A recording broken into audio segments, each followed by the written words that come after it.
अब हम लोग डिटेल में देखेंगे, सभी दर्रे को हम लोग स्टेप बाय स्टेप देखेंगे। तो पहले हम लोग कहाँ देखेंगे? सिक्किम। सिक्किम को देखेंगे। सिक्किम में कौन कौन से दर्रे हैं? सिक्किम में नाथुला दर्रा है और जेलेपला दर्रा है। तो चलिए हम लोग डिटेल में इसको देखते हैं।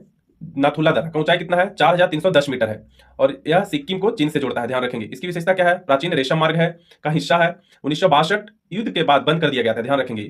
1962 के युद्ध के बाद क्या कर दिया गया था? बंद कर दिया गया था और 2006 में फिर से इसको ओपन किया गया था। और यह भारत चीन के बीच 3 खुली व्यापारिक चौकियों में से एक है, याद रखेंगे इसको। चलिए अब नेक्स्ट देखेंगे जेलेपला दर्रा को। इसका ऊंचाई कितना है? 4270 मीटर है और यह सिक्किम को तिब्बत से जोड़ता है। और इसकी विशेषता क्या है? तीस्ता नदी द्वारा निर्मित है और यह भारतीय छोर पर मेनमेचा झील स्थित है और यह गंगटोक लहासा का महत्वपूर्ण मार्ग है। चलिए तो हम लोग सिक्किम के कुछ महत्वपूर्ण दर्रों को मैप में देखते हैं। जैसे डोकिया दर्रा है यहाँ पे, इसको भी हम लोग डिटेल में देखेंगे। डोकिया दर्रा यहाँ भारत के सर्वोच्च झील चोलामू स्थित है और यहाँ पे क्या है? जेलेपला दर्रा है। आप चाहे तो इसको स्क्रीनशॉट भी ले सकते हैं, कुछ नोट्स बनाने के लिए इंपॉर्टेंट फैक्ट्स भी दिए गए हैं। चलिए तो देखते हैं सिक्किम में भी कुछ और महत्वपूर्ण दर्रे हैं, जैसे डोकिया ला दर्रा और गोयचा ला दर्रा। तो डोकिया दर्रा का ऊंचाई कितना है? 5534 मीटर है और यह उत्तरी सिक्किम को तिब्बत से जोड़ता है। और इसकी विशेषता क्या है? और ध्यान रखेंगे, त्योसो लोमो झील यहीं स्थित है और यह तीस्ता नदी का स्रोत भी है। अब देखेंगे गोयचा ला दर्रा। इसका ऊंचाई कितना? 4940 मीटर है और यह Kanchenjunga base camp trading mark है, ध्यान रखेंगे। और इसकी विशेषता क्या है? कंचनजंगा पर्वत का भव्य दृश्य दिखाई देता है। इंपोर्टेंट है, ध्यान रखेंगे, ये भी आपका इंपोर्टेंट है। चलिए तो अब हम देखेंगे अरुणाचल प्रदेश में कौन कौन से दर्रे हैं। और अरुणाचल प्रदेश को सूर्योदय की भूमि भी कहा जाता है, ध्यान रखेंगे।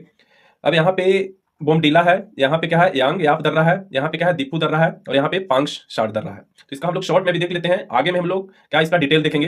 बोमडीला बोमडीला दर्रा है जो तवांग घाटी होकर लाशा जाने का मार्ग है। यांग याप दर्रा ब्रह्मपुत्र नदी का भारत में प्रवेश बिंदु। दीपू दर्रा भारत चीन म्यांमार का त्रिकोणीय जंक्शन है, ट्राई जंक्शन इसको बोला जाता है, ध्यान रखेंगे। पांग शार दर्रा म्यांमार सीमा पर स्थित है, इंपोर्टेंट है दीपू दर्रा, इसको बहुत ज्यादा पूछा जाता है एग्जाम पे, ध्यान रख सकते हैं, इसको नोट करके रख सकते हैं आप। चलिए तो हम लोग डिटेल में देखते हैं बोमडीला दर्रा। इसका ऊंचाई कितना है? 2217 मीटर है और यह अरुणाचल प्रदेश को तिब्बत से जोड़ता है। और इसकी विशेषता क्या है? भूटान की पूर्वी सीमा के पास है और महत्वपूर्ण सैन्य चौकी के लिए स्थित है। अब देखेंगे सेला दर्रा। इसका ऊंचाई कितना? 4170 मीटर है और यह तवांग को पश्चिम कामेंग शेष भारत को जोड़ता है। और इसकी विशेषता क्या है? यहाँ पवित्र सेला झील स्थित है, ध्यान रखेंगे। सेला झील कहाँ स्थित है? सेला दर्रा के पास स्थित है और यहाँ नेशनल हाईवे 13 यहीं से गुजरता है, ध्यान रखेंगे ये भी। अब देखते हैं बुमला दर्रा। इसका ऊंचाई कितना है? 4633 मीटर है और यह तवांग को तिब्बत से जोड़ता है। और इसकी विशेषता है 1959 में दलाई लामा, बहुत इंपॉर्टेंट है, ध्यान रखेंगे, दलाई लामा का प्रवेश मार्ग वर्तमान में सीमा व्यापार बिंदु है। चलिए तो अब मैप में देखते हैं। बुमडीला दर्रा यहाँ पे है, यांग याप दर्रा यहाँ है और दीपू दर्रा कहाँ है? यहाँ पे है। तो आप इसका भी स्क्रीनशॉट ले सकते हैं इसको। चलिए तो देखते हैं दीपू दर्रा।